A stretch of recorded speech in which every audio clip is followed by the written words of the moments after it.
Assalamualaikum warahmatullahi wabarakatuh. Perkenalkan, saya Muhammad Awaludin, calon guru penggerak angkatan 9 dari SMP Negeri 226 Jakarta. Saya akan bekerja sama dengan Bapak Lukman Kadarsa dari SD 07 di Cilandak. Saya akan menginterview, akan berbicara, ngobrol bareng ya Pak ya, dengan Pak Kadarsa. Diperkenalkan diri Pak Ya. untuk Bapak. Terima kasih, nama saya Lukman Kadarsa dari SDN Pondok Labu 07. Ya. Baik, izin Bapak untuk Ya. sedikit kita ngobrol-ngobrol ya Pak ya, tentang bagaimana tentang identifikasi kasus-kasus. Yang pertama Bapak, saya akan bertanya tentang bagaimana nih Bapak dalam mengidentifikasi sebuah kasus-kasus yang merupakan dilema etika atau bujukan moral. Silakan Bapak, atau tentang kasus-kasus dengan guru atau anak-anak biasanya bagaimana Bapak dalam pengambilan identifikasinya. Silakan Bapak. Ya. Bermasalah atau kasus-kasus dilema etika biasanya memang kasus-kasus yang sama-sama benar. Gitu ya. Ya, sama-sama benar, antara benar dengan benar memang itu tidak mudah ya. Misalnya ada kepentingan kelompok kecil dengan kepentingan kelompok besar yang lebih besar lagi. Ya, sama-sama penting sebenarnya, cuma mungkin mana yang lebih diutamakan. Ya, sedangkan kalau rujukan moral memang sudah jelas itu ada benar dan salah. Sehingga kan yang diambil pasti yang benar. Gitu. Siap. Baik Bapak, untuk pertanyaan selanjutnya, bagaimana Bapak dalam selama ini untuk pengambilan keputusannya Pak di sekolah, terutama untuk kasus-kasus yang dimana ada dua kepentingan Pak, yang sama-sama benar atau yang sama-sama mengandung nilai kebajikan. Dipersilakan Bapak. Ya, memang dalam mengambil keputusan tidak bisa satu atau dua hal, tapi banyak, semua aspek harus dipertimbangkan. Nah, biasanya saya mempertimbangkan sebagai dasar ada tiga aspek utama.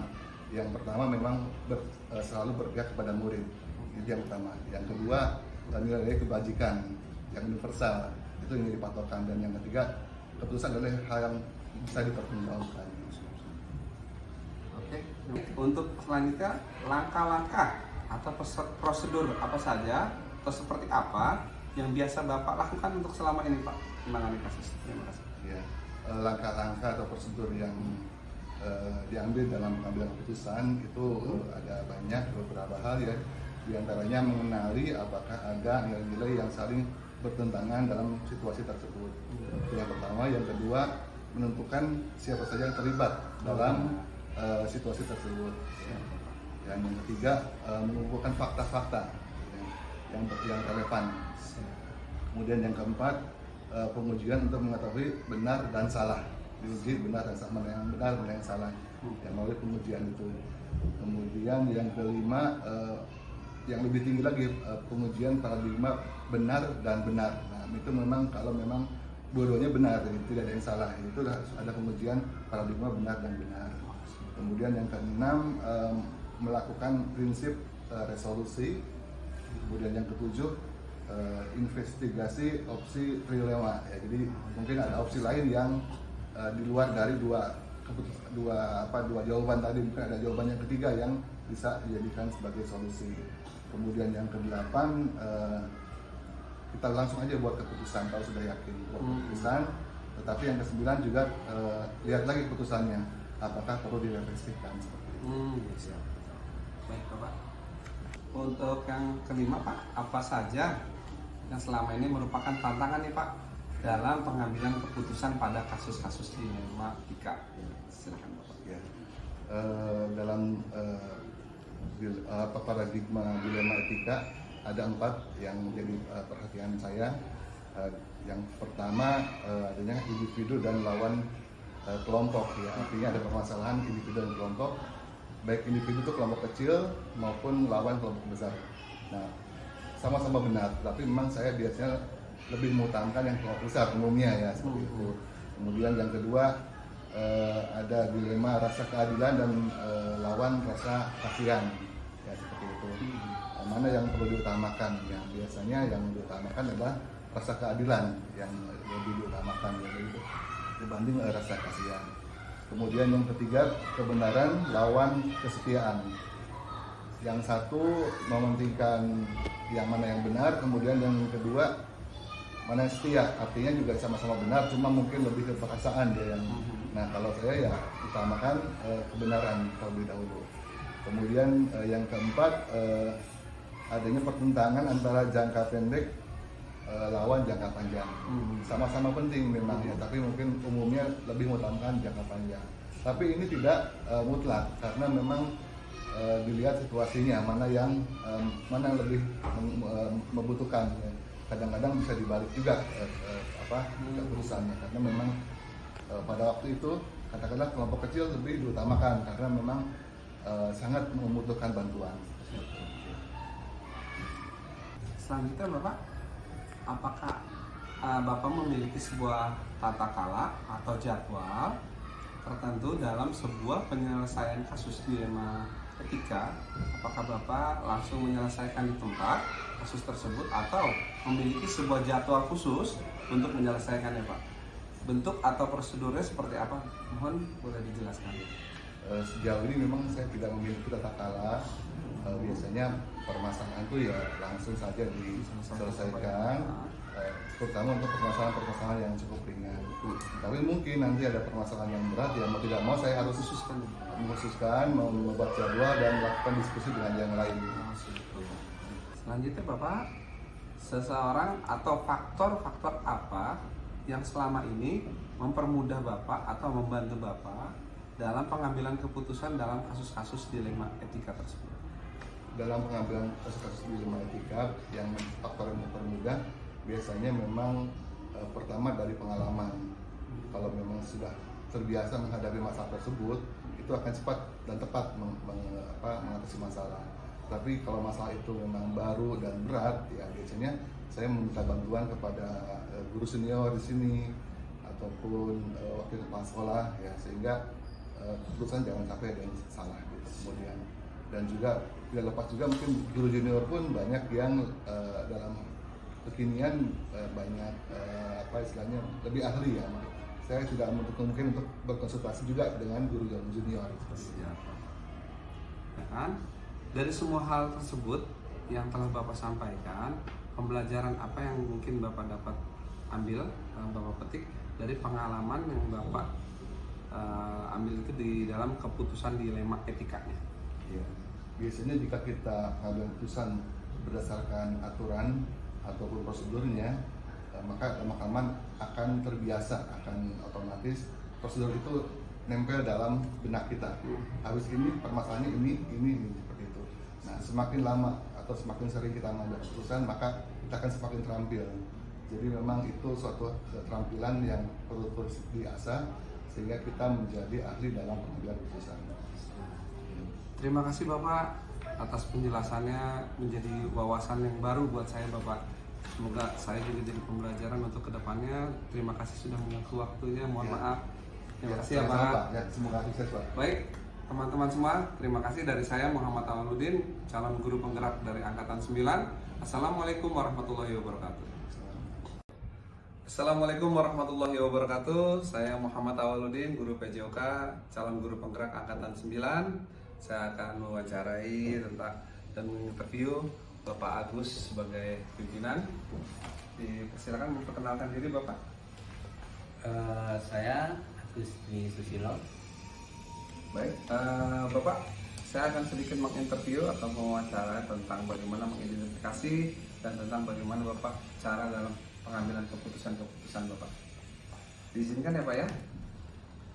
Baik, yang pertama Bapak, bagaimana Bapak dalam mengidentifikasi kasus-kasus yang merupakan dilema etika atau bujukan moral?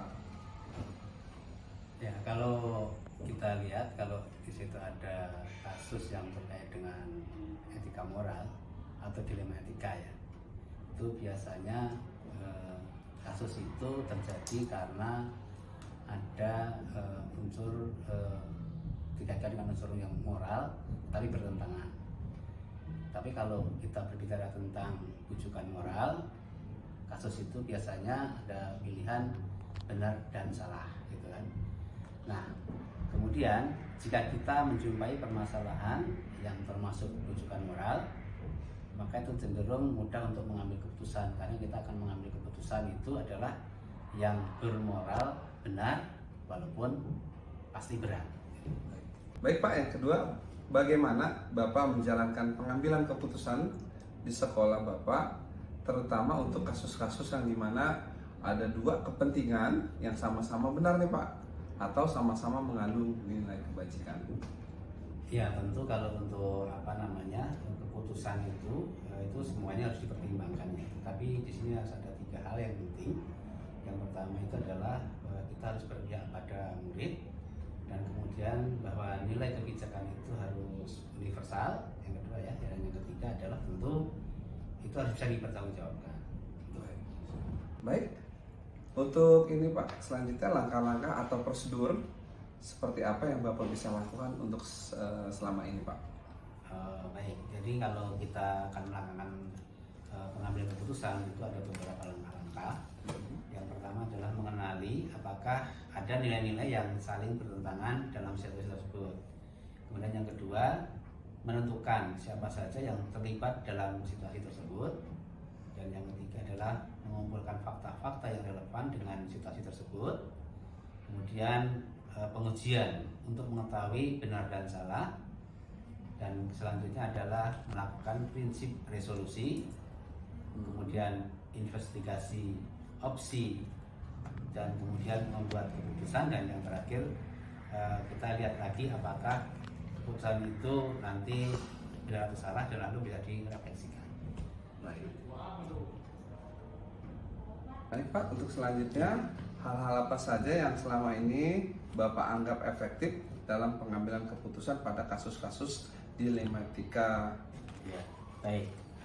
Untuk pengambilan keputusan, tentu ada beberapa yang saya anggap efektif ya, terutama pada kasus-kasus dilematika. Tentu saya mengacu pada 4 paradigma pengambilan keputusan. Yang pertama, tentu kita harus mementingkan kepentingan kelompok daripada kepentingan pribadi. Kemudian yang kedua, tentu juga kita harus lebih mementingkan rasa keadilan ataupun rasa belas kasihan yang tentunya bersifat humanis gitu ya. Dan yang ketiga adalah bahwa kita harus mengutamakan kebenaran dan juga kesetiaan. Dan yang keempat adalah bahwa yang akan kita putuskan nanti adalah merupakan keputusan yang jangka panjang, bukan jangka pendek. Baik Pak. Baik, kita lanjut Pak.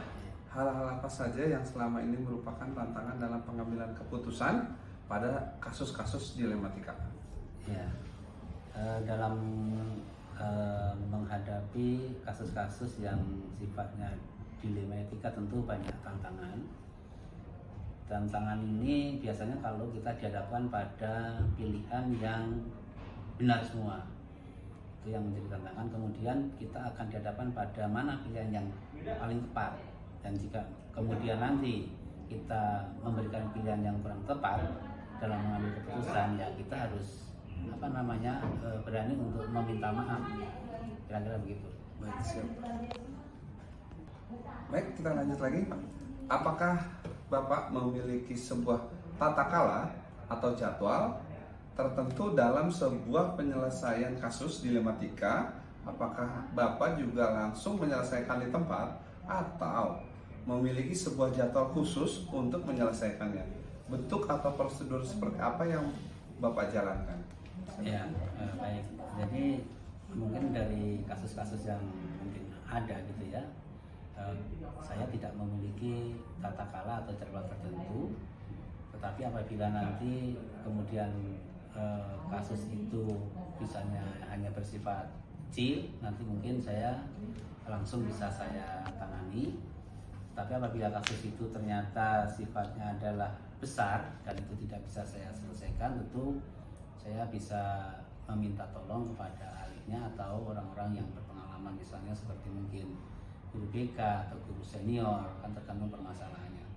Tapi kemudian apabila masalah itu ternyata berkaitan dengan sekolah, nah tentu kami akan mengadakan rapat seluruh guru, ya kita buat kesepakatan, dan tentu dari hasil rapat itu tentu seluruh guru harus menyepakati. Baik Bapak, kita lanjut ya. adakah seseorang atau faktor-faktor apa yang selama ini mempermudah Bapak atau yang membantu Bapak dalam pengambilan keputusan dalam kasus-kasus yang dilematika ini? Ya. Tentu kami menyadari ya, saya menyadari kalau setiap keputusan itu tentu tidak bisa saya lakukan sendiri, tentu ada pihak-pihak atau orang-orang yang dalam hal ini tentu akan bisa mempermudah membantu saya dalam mengambil keputusan. Misalnya contohnya kalau misalnya saya mengalami kesulitan, misalnya di dalam bidang kesiswaan itu kami akan meminta tolong, minta bantuan kepada staf kesiswaan, para siswaan dan OSIS tentunya. Kemudian di bidang kurikulum juga ada tentu kurikulum, ataupun misalnya kalau dalam masalah kekinian ya, katakanlah misalnya yang IT, teknologi sekarang yang saya memahami, tentu saya bisa meminta bantuan kepada muda. Nah, yang lain-lain mungkin juga kasus-kasus tertentu misalnya yang bersifat misalnya besar, saya juga punya atasan yaitu pengawas, tentu saya juga akan meminta bantuan atau Baik Bapak, kita lanjut. Ya Pak, ini pertanyaan yang terakhir Bapak. Dari semua hal yang telah disampaikan, pembelajaran yang dapat Bapak petik dari pengalaman-pengalaman atau pengambilan keputusan yang Bapak ini? Ya, jadi dalam hal ini tentu dalam pengambilan keputusan itu tadi sudah kita juga sampaikan bahwa ada keputusan yang bisa kita putuskan sendiri karena itu mungkin dalam keputusan yang mungkin sifatnya adalah yang kecil, dan juga tentu ada keputusan-keputusan yang harus kita minta bantuan kepada pihak lain, terutama yang berkompeten di bidangnya. Namun tentu bahwa semua keputusan-keputusan yang kita diskusikan itu adalah agar apa yang kita putuskan adalah keputusan yang valid dan keputusan kita bersama yang paling baik. Baik, siap Bapak. Dari semua pertanyaannya terima kasih Bapak. Saya mohon maaf mengganggu waktunya Bapak. Saya ucapkan terima kasih. Baik, terima kasih semuanya. Saya Muhammad Awaludin, guru penggerak angkatan 9. Terima kasih. Semoga bermanfaat. Assalamualaikum warahmatullahi wabarakatuh.